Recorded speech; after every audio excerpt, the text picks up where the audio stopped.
మీకు తెలుసా ఈ దేశాన్ని ఏలిన కాంగ్రెస్ నేతలకి కొంచెం కూడా తెలివి లేదు. ఎందుకు కాంగ్రెస్ వాళ్ళకి తెలివి లేదు అంటున్నంటే నేను చెప్తాను మీకు వినండి.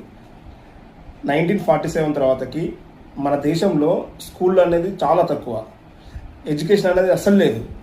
సో ఈ కాంగ్రెస్ వాళ్ళకి తెలివి లేని వాళ్ళు ఏం చేసిరంటే ప్రతి గ్రామానికి ప్రైమరీ స్కూల్ కావాలని చెప్పేసి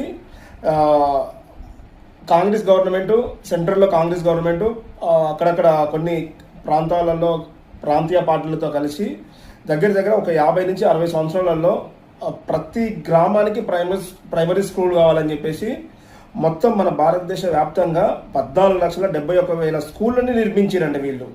వీళ్ళు ఎంత ప్రజాధనాన్ని వృధా చేసిరంటే ఎవరైనా కానీ మాకు స్కూల్ కావాలని చెప్పేసి ఎవరైనా అడిగిరా? ఎవ్వరు అడగలేదు. అంత దేశ సంపద మొత్తం స్కూళ్ళకి పెట్టేసారు.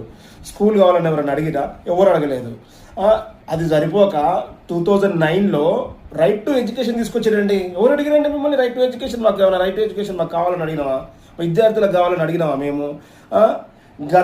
ఈ విషయం ఇట్లుంటే ఈ దేశానికి ఏం కావాలో మా మోడీకి తెలిసినంతగా ఎవరికి తెలియదండి.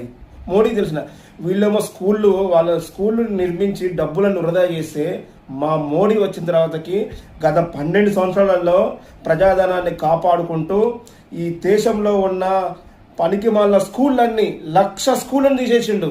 ఇది మాకు కావాల్సింది. 1,00,000 స్కూళ్ళని తీసేసి ప్రజాధనాన్ని ఆదా చేసిండు. ఈ దేశం కోసము, దేశంలో హిందూ ధర్మాన్ని కాపాడడం కోసము. పిల్లలకి కావాల్సింది ఎడ్యుకేషనా? కాదు, ఎడ్యుకేషన్ కాదు. మాకు కావాల్సింది ఈ దేశ ధర్మాన్ని కాపాడాలి.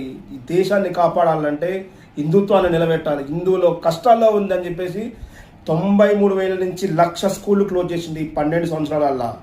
కావాలంటే నేను చెప్తున్నది అబద్ధం అయితే మీరు గూగుల్లో కొట్టి చూడండి.